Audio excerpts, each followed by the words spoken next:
আমি অনুরোধ করব, আমাদের এই অধিকার খর্ব করবেন না। আমাদের এই অধিকার আপনার মাধ্যমে সংরক্ষণ হোক। এই বিল দুটোই স্থগিত করেন। আসলে বেশিরভাগ সদস্য আমরা এখানে নতুন এসেছি। আমরা বিধি আস্তে আস্তে রপ্ত করছি।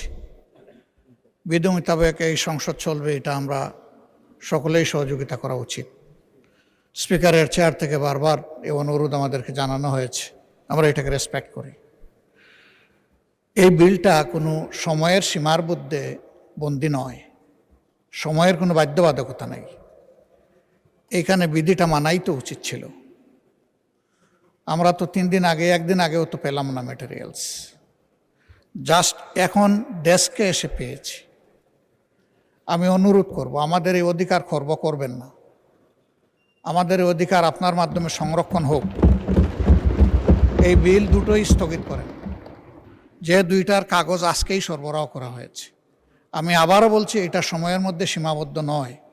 আরও অনেক বিল এই সংসদে আসবে, এটাই স্বাভাবিক।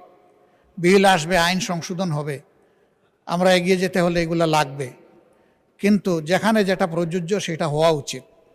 যেহেতু এর কোনো সময়সীমা নেই, এই জন্য এটা পরবর্তী অধিবেশনে আনা যেতে পারে।